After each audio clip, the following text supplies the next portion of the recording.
ফকির মিসকিনকে খাওয়াও, এক কাজে তিন নেকি।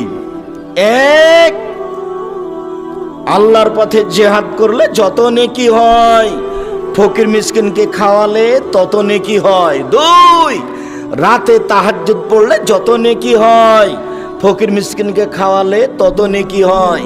তিন, নিয়মিত বৃহস্পতিবার, সোমবার, প্রতি মাসে 3 দিন, আরাফার দিন, মুহররমের দিন, এইসব দিনে রোজা থাকলে যত নেকি হয়, ফকির মিসকিনকে খাওয়ালে তত নেকি হয়।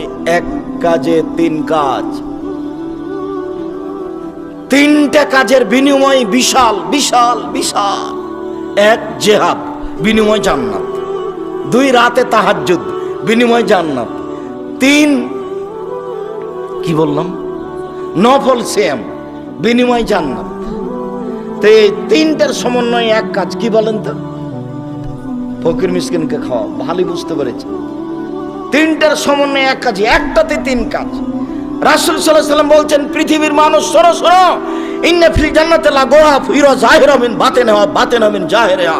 জান্নাতে কতগুলি দামি দামি ঘর আছে, এত দামি ঘর, উন্নত মানের পদার্থ, বাহির থেকে ভিতর দেখা যায়, ভিতর থেকে বাহির দেখা যায়, খালি টক টক টক টক করছে, ঝকঝক করছেন। তখন সাহাবীগণ বলছেন, আল্লাহর নবী এগুলো কাদের জন্য? তখন আল্লাহ রাসূল বলছেন যে আতামাত তামা, যারা ফকির মিসকিনকে খেতে দিতে পারে তাদের জন্য।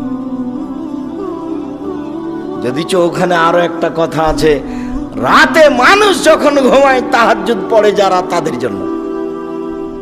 আর একটা বলেছেন নফল সিয়াম পালন করে যারা, তাদের জন্য।